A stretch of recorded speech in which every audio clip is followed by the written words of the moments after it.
दोस्तों, आपको पता है कि आपके घरों में जो चीनी खाई जाती है वह आखिर किस तरीके से बनाई जाती है। पूरे भारत में शायद ही ऐसा कोई घर होगा जिसमें चीनी का इस्तेमाल ना होता हो। लेकिन क्या आपने कभी चीनी बनते हुए नहीं देखी है? तो और आगे जानने के लिए आपने हमारी चैनल को फॉलो या सब्सक्राइब नहीं किया तो पहले ये जरूर कर लीजिए और बने रहिए वीडियो के एंड तक। तो दोस्तों, चीनी बनाने के लिए सबसे पहले किसान अपने खेतों से गन्ना काटकर ट्रॉली में लोड करके मिलों तक भेज देते हैं। मिलों में इन सारे गन्ने का वजन किया जाता है और वजन करने के बाद इस मशीन की सहायता से ट्रॉली से गन्ना अनलोड किया जाता है। पहले ये काम लोग किया करते थे तो इसमें बहुत टाइम लगता था। अब 3 या 4 बार में इस मशीन की वजह से पूरी ट्रॉली खाली कर दी जाती है। अब सारा गन्ना इस कन्वेयर बेल्ट पर डाला जाता है और जहां गन्ना जाता है वो कटिंग मशीन में, जहां इन गन्ने को छोटे छोटे टुकड़ों में काट दिया जाता है। अब इन कटे हुए टुकड़ों को कन्वेयर बेल्ट के थ्रू आगे भेज दिया जाएगा इसका रस निकालने के लिए। और यहाँ पर कटा हुआ गन्ना डाला जाता है। जो कटा हुआ गन्ना है वो इन बड़े बड़े रोलर के बीच से जब निकलता है तो दबकर प्रेशर से उसका रस निकल जाता है। और आप ये रस निकलता हुआ देख ही सकते हैं। जो रस निकला है उसमें कटा हुआ गन्ना फिर से मिक्स किया जाता है। इसको फिर यहाँ से आगे भेज दिया जाता है जहाँ पर इसे फिर से बड़े बड़े रोलर के बीच दबाया जाएगा और इसका फिर से रस निकाला जाएगा। ये सेम प्रोसेस यहाँ पर 4 या 5 बार रिपीट किया जाता है।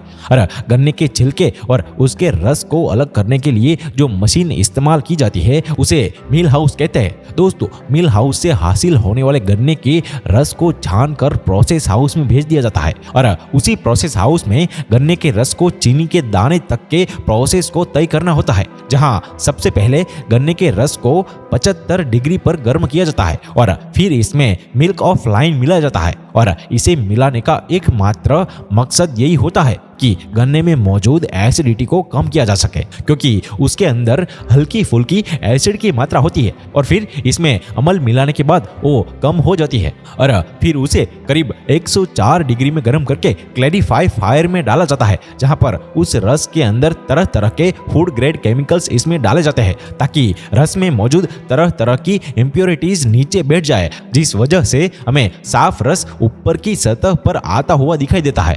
और दोस्तों, अब साफ रस ऊपर आ चुका है। इसे ऑपरेटर मशीन की मदद से भाप में उबाला जाता है ताकि रस में मौजूद पानी भाप बनकर अलग हो जाए और इसी प्रोसेस की वजह से रस गाढ़ा होकर सीरा बन जाता है। और फिर यह गाढ़े सीरे को भाप के जरिए गर्म करके चीनी के खानदाने यानी कि रॉ शुगर क्रिस्टल बनाए जाते हैं। और जब यह रॉ शुगर तैयार हो जाते हैं तो इसका कुछ हिस्सा रख लिया जाता है, क्योंकि इसे मिश्री बनाने वाले लोग खरीद लेते हैं। तो फिर असल मायनों में जो छोटी छोटी चीनी हम खाने में प्रयोग करते हैं वो किस तरह से बनती है, उसके लिए दोस्तों रॉ शुगर को सीरे से अलग करने के लिए एक खास तरह की छन्नी से गुजारा जाता है, जहां देसी चीनी और सीरे को अलग कर दिया जाता है। दोस्तों, उस सीरे को मोलासिस कहते हैं और इसे कई तरह के प्रोसेस से गुजर कर कई ग्रेड की चीनी बनाई जाती है और आखिर में जो मोलासिस बचता है उसे फाइनल मोलासिस कहते हैं। और यह शुगर इंडस्ट्रीज के लिए बाय प्रोडक्ट होता है, जबकि हासिल होने वाली देसी चीनी को गर्म पानी में डालकर दोबारा मेल्ट किया जाता है और दोस्तों फिर इन्हें लिक्वायर में डाला जाता है, जिसके अंदर कई तरह के फूड ग्रेड केमिकल्स डाले जाते हैं ताकि चीनी का कलर सफेद हो जाए। और फिर इस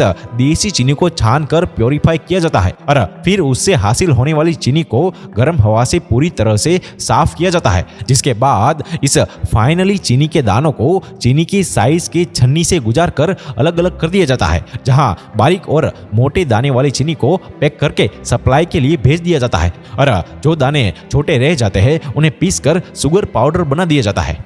तो दोस्तों, ये था खेतों में लगे गन्ने से लेकर चीनी के दाने तक का सफर। और दोस्तों, आपको ये हमारा वीडियो अच्छा लगा हो तो इसे लाइक, शेयर और कमेंट करना ना भूलें। और ऐसे ही नई वीडियो देखने के लिए आपने हमारे चैनल को फॉलो या सब्सक्राइब नहीं किया तो पहले ये जरूर कर लीजिए। धन्यवाद।